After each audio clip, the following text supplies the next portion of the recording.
Hey everyone, welcome to another episode of the Herd and 10 podcast. We are back. We didn't miss too much. We're back. And what a game. I'm your host, Jake Fertinsky, joined by my co host right beside me, Kevin Fertinsky, repping Canada right now. I am in the U.S. I'm real close to where the Buffalo Bills could have been if they were the seventh seed. I would have been going to the game because I'm in Miami, but doesn't matter. Thrilled that the Bills had home field advantage. They took care of business. It wasn't clean. It was quite typical of the Bills. You know, they're a 13 and a half point favorite. Things didn't necessarily go the way I think most of us expected them to go. Quite a shocker, to be honest.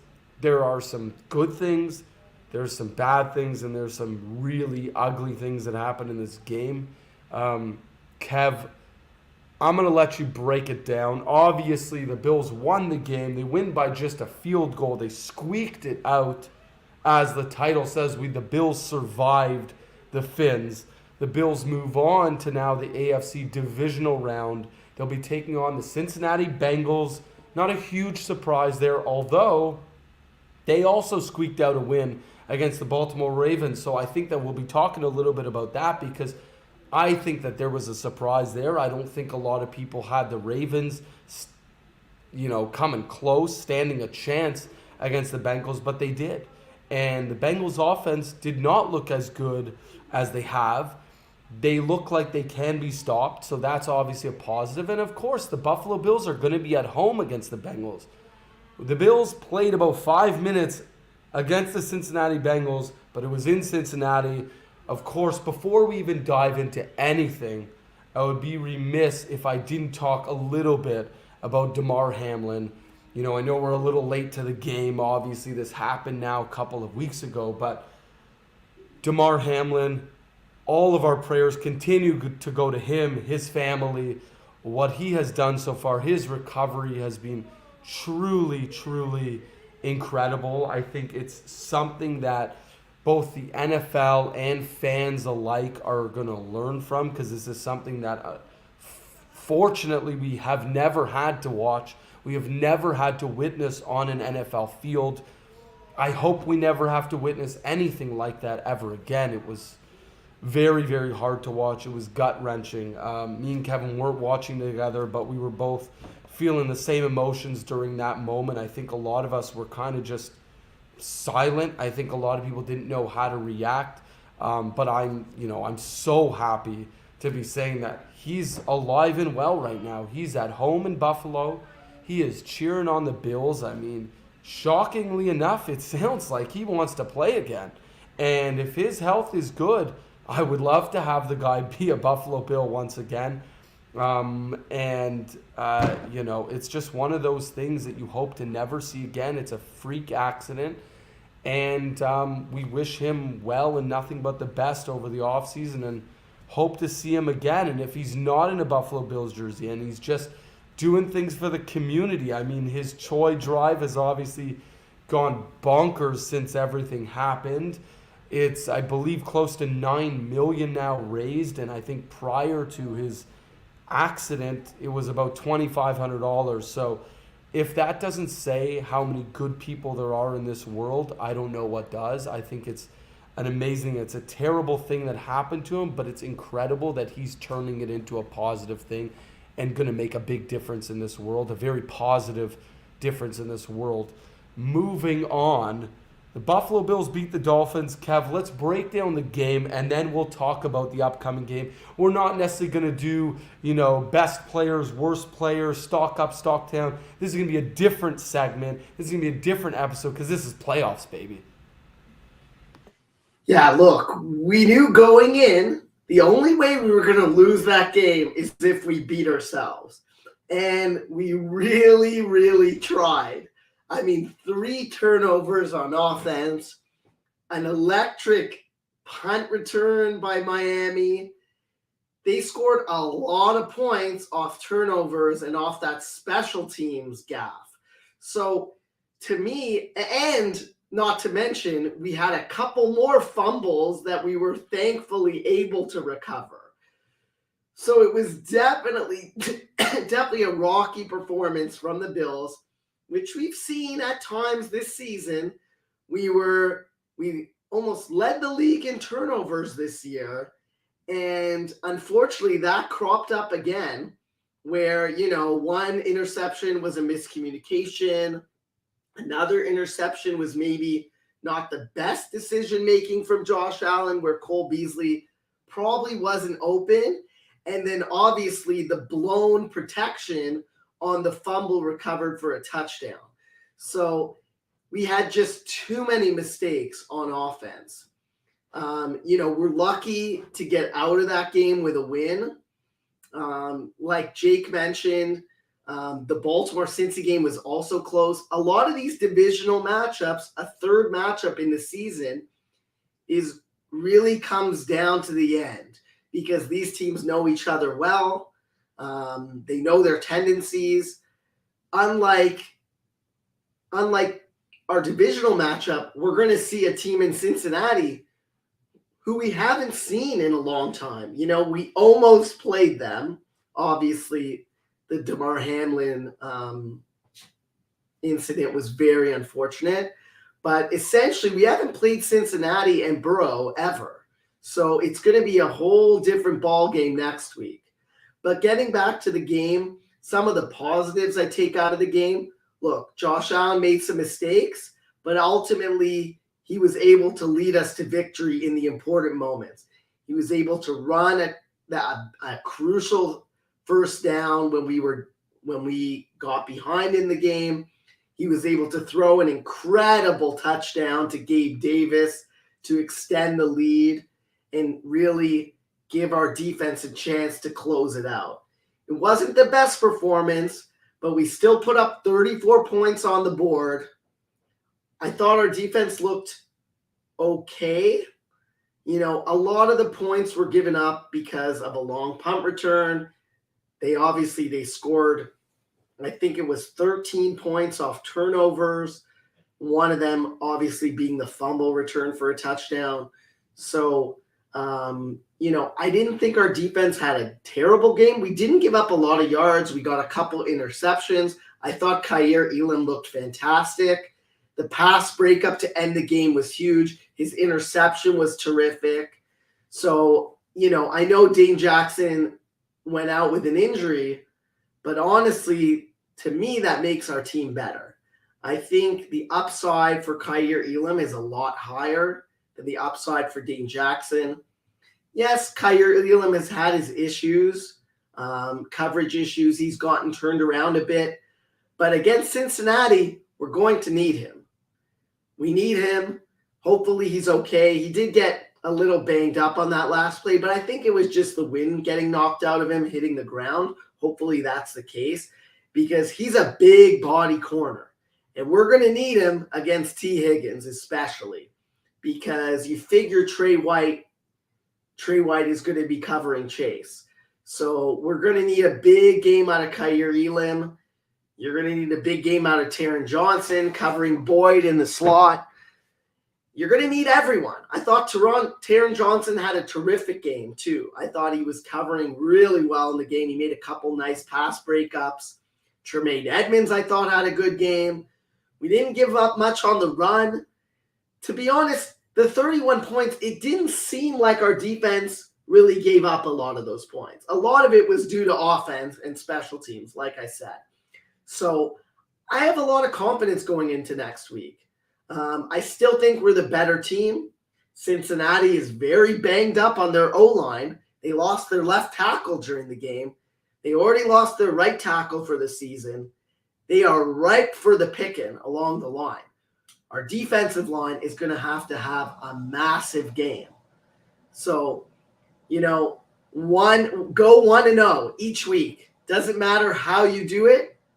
Whether we win by 3 points or 23 points, just win and move on. You're playing at home against Cincinnati. We've been terrific at home under Josh Allen and Sean McDermott. We're undefeated.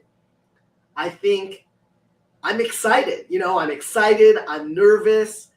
A little bit of an unknown, really, because we haven't played Burrow and the Bengals. We were supposed to, but it just hasn't happened. So to me, we're still riding hot. We've won 8 games in a row. We're the team to beat. Let them come to Buffalo and try to beat us. I like the way you end that because that's the biggest thing in this game. More than anything else, the home field advantage is the biggest thing. No? Mike, no good?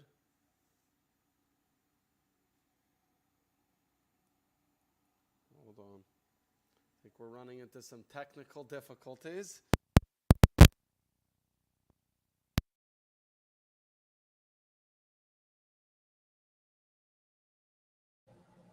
You're on mute. I can keep talking all day about the Cincinnati Bengals. I'm actually really, really excited for this game. To me, you to be the best, you got to beat the best. And in order for us to make the Super Bowl, we're going to have to beat Cincinnati, most likely Kansas City after that in a neutral site. So bring it on. Our D-line is going to have to come up huge in this game. To me, that's honestly the biggest key to this game is our D-line. Obviously, offensively, we have a great offense. Josh Allen just has to be a little bit smarter with the ball. Of course, the first interception, John Brown, little bit of a miscommunication there. Don't know how much of John Brown we're going to see next week. Hopefully, McKenzie will be back in the fold as another option at receiver. We've got 3 running backs that can catch out of the backfield. I think we're going to need all of them next week. I think it's going to be a very high-scoring game. And, it would be really nice if we had Von Miller, of course. But we don't have Von Miller. Our D-line did look pretty good this past week. We had some positives come out of the D-line. We had Boogie Basham, I thought, had a really nice game. He was making plays. Didn't see much out of Greg Rousseau, which is a bit concerning. But we were able to completely stop the run. Miami basically couldn't run at all against us, which hopefully Cincinnati's O-line, is struggling as they've lost a couple key linemen. And hopefully this week we're going to be able to completely stop the run, make them one-dimensional, and really get after Burrow. I mean, when Burrow has been pressured, he takes sacks. He takes a lot of sacks. He got sacked quite a few times against Baltimore, was not able to do much offensively, only scored 17 points. If we hold the Bengals offense to 17 points this week, there is no chance we don't win that game. Our offense is way better than Baltimore's offense under Tyler Huntley. Yeah, look, I mean, let's even talk about Joe Burrow's decision making. We talk about Josh Allen's decision making issues. We talk about his interceptions. Let's not forget, Joe Burrow also had 12 interceptions this season. It's not like he had a perfect season. It's not like he was good the entire season. The Cincinnati Bengals have been a bit of a roller coaster this year, and I think there's potential exactly on the lines of what you're talking about. The battle in the trenches in this game is, I think, going to decide the game. Because, look, Josh Allen's going to have probably a good game. Joe Burrow's probably going to have a decent game at least. I think it's going to come down to, can you force them to make some extra mistakes? Of course, Josh did have 2 interceptions and the fumble, but we know that some of that is more the players around him. I mean, you already talked about John Brown's route running issue. I think his fumble, to be honest, was more of a protection issue than anything else. But I think when you look at this game, you see 2 talented teams with 2 very talented wide receivers, but I see two teams that have quarterbacks that could make that one mistake that will cause them to lose the game. To me, although this shouldn't be a revenge type game because we haven't played Joe Burrow and the Bengals except for the 5 minutes that we played them this year. But to me, this is the revenge that we get for last season for not getting to play them. Because if we would have beaten Kansas City, we would have played Cincinnati, we would have beat Cincinnati, and we would have gone on to the Super Bowl because Josh Allen and the Buffalo Bills last season were the hottest team in the playoffs, no question about it. So I look at this game and I go, okay, this is a chance to get our revenge on how we got screwed last season. This is our chance to say, you know what? We could have beaten Cincinnati last year. We didn't get a chance. This year we're going to make it happen. We're at home. We're taking on a team that is certainly beatable. And I think we have a better defense than them also.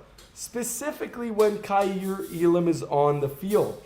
It's funny because you just talked about it a couple of weeks ago, how the Bills have been saving Kaiir Elam for the playoffs.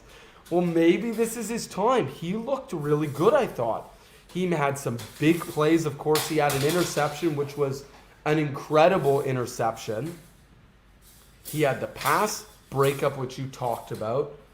He looked really good in that game, and he made some huge plays in a game that we needed him to. He made those big plays when we needed him to, and that's a game changer. Should also mention the run game. I think Cincinnati is ripe for the picking in the run game. If you watch the game just yesterday, Baltimore was running all over them. Tyler Huntley was running all over them. J.K. Dobbins was running all over them. If they are not able to contain Josh Allen, like they were unable to contain Tyler Huntley, you better believe we're going to put up a lot of points in this game because Miami, I thought, did an amazing job limiting Josh Allen on the ground. Look, we scored 34 points. It wasn't so much an issue in terms of points, but you could argue that our offense also handed Miami at least 2 touchdowns. So to me, it wasn't really our offense sputtering as much as just making mistakes. It is crucial to not turn the ball over. And to me, when Allen is able to run the ball, it gives our offense such an added dimension that it prevents turnovers, in my opinion, as long as Allen doesn't have some stupid fumble. But running against Cincinnati seems very plausible.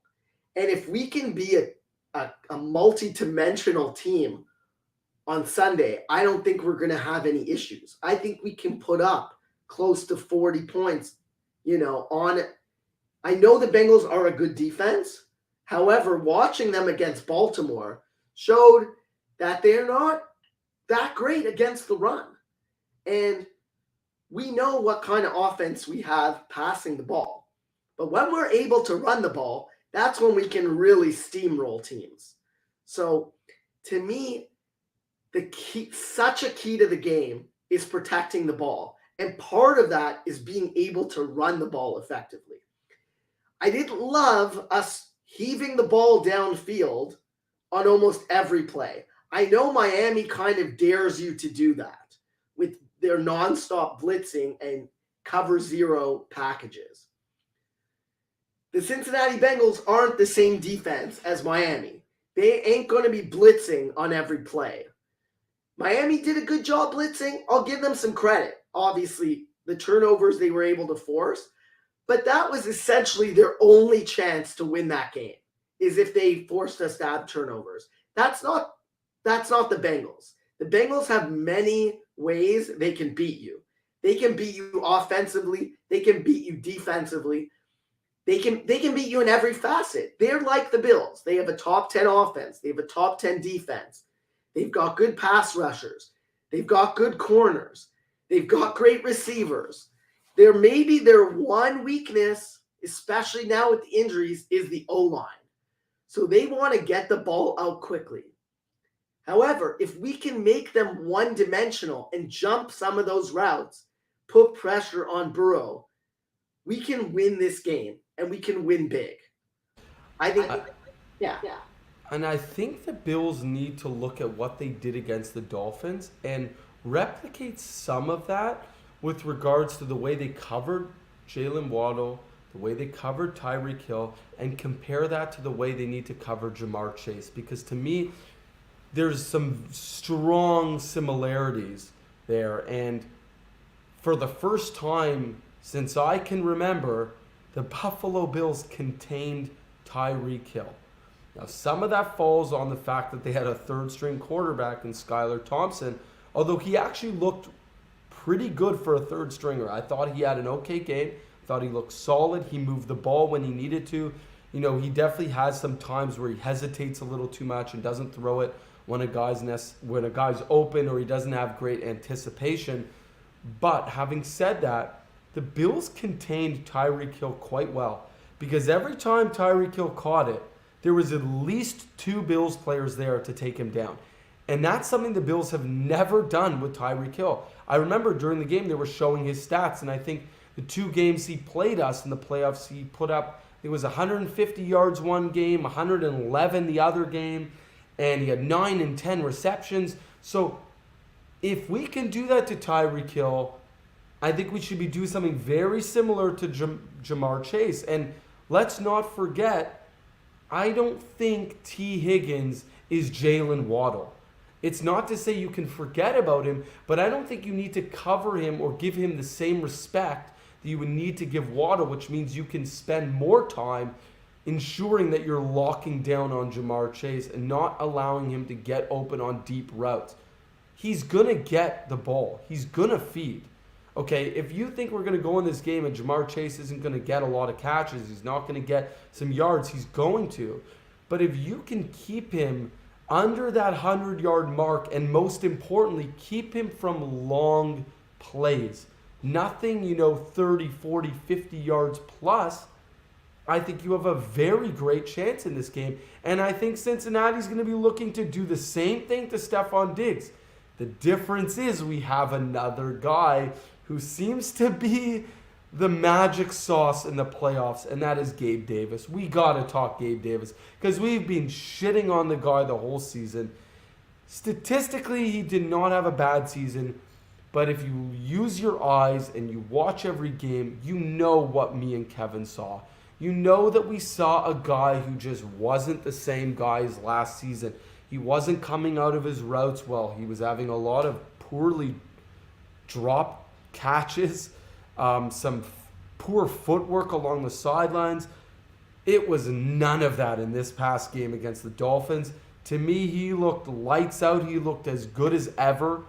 He had some great catches. He had, some really big plays. He had the great touchdown play. To me, Gabe Davis had a hell of a game, and he is a guy that could be sneakily our leading receiver. I want to do some bold stuff here, Kev. Some bold predictions, okay? My first bold prediction, Gabe Davis is going to lead the Bills in receiving yards against the Bengals, okay? And not because everyone's going to be crap and everyone's going to have 20 yards. I'm telling you, Gabe Davis is putting up over 115 yards. And Stephon Diggs is still going to have a big game. He might still have 100-plus yards, but Davis will have the most receiving yards on the Bills. I have one more bold prediction. Josh Allen going over 95 yards as well. I like him running all over the place because I think the Bengals are going to be so concerned about the pass game because of what we just did to the Dolphins that they're going to completely forget about the fact that as soon as those linebackers turn, you better believe Josh in a playoff game is not going to hesitate to run. Yeah, I like your predictions. I was going to mention Gabe Davis as well because he had a big game. He had over 100 yards and a touchdown. His touchdown catch was terrific. It was vintage Gabe Davis, toe tapping. He struggled with that in the season. As you said, many times we saw way too many drop passes. And it really, to me, it was a lack of focus. maybe they were playing him a bit too much because throughout the season, he was playing close to in the entire game, every game, 90+% of the snaps. And this past game, it ticked down a bit. He only played, I think, about 75% of the snaps. Maybe that's a better sweet spot for him. Helps him refocus. He's not as tired running his routes. Maybe that's a key. Maybe that's a key. Giving him a little bit more rest during the game. It's like he was being spelled more by John Brown. John Brown played some snaps. Khalil Shakir was noticeable in the game, played a few more snaps. He did have a drop that was really a killer drop in the game.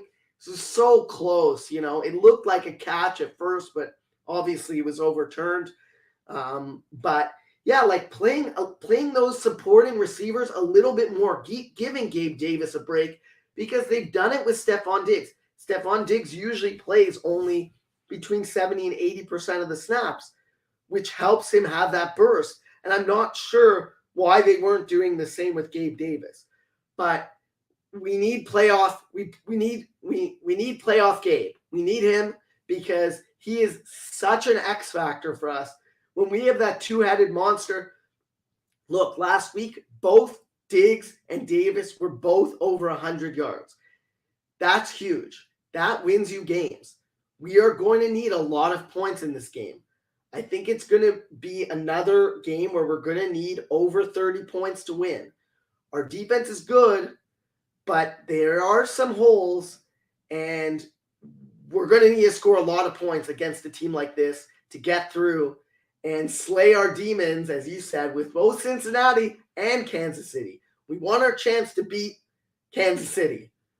We've lost to them, for a few years in a row, and I want the opportunity to beat them. I don't think their defense is very good. I think they're a lot worse than they were. I know their record is really good, but they had a soft schedule. They lost to both us and Cincinnati. I think they're ripe for the picking. They don't have Tyreek Hill anymore. Of course, Patrick Mahomes is a stud, but I want to beat the studs. I want to beat Burrow. I want to beat Mahomes, and I want a shot at the Super Bowl. And I want Josh to get his licks. He deserves it. We've talked about this. The start of the season, we talked a lot about the Bills struggling in close games.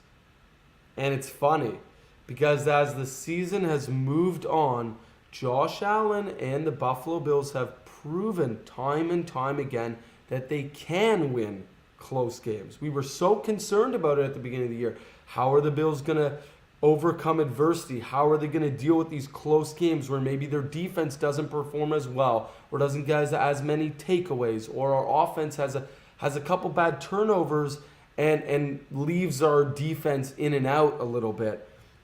And we haven't seen that. What we've seen is mistakes, but we've seen the Bills fight and claw and do everything they can to win these close games. We just saw it this week.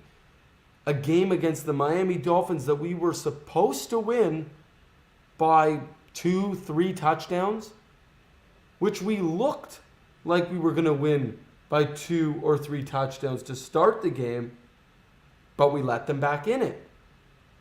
To me, the most important thing from that is, how did we respond? You want to know how we responded? Josh Allen went down the field and hit Gabe Davis. That's how we responded. That's what I want to see. Look, would it be amazing to have clean games where the Bills win easily? Sure.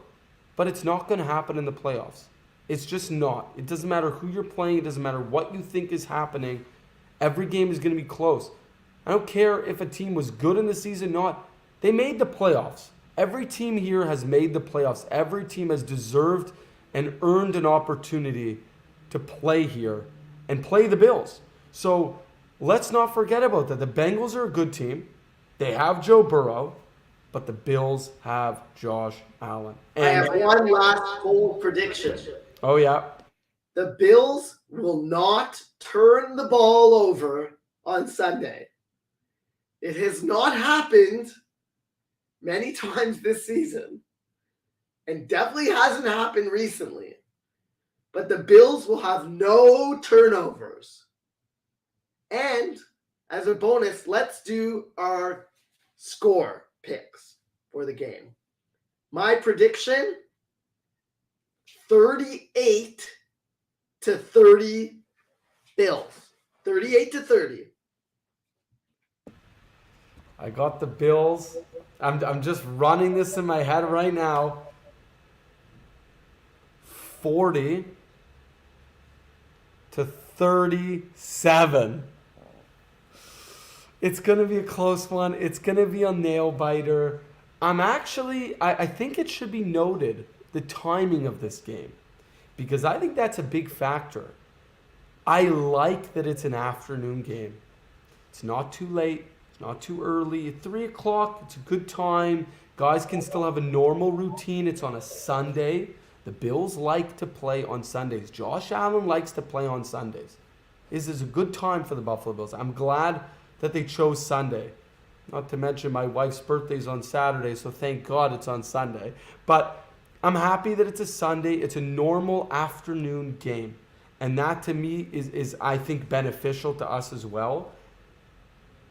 I want to just talk about, I have to mention this right before we go. The Buffalo Fanatics posted this. I think this was at the end of the season. Can you guess who was the highest graded quarterback by Pro Football Focus? No, it's not Jalen Hurts.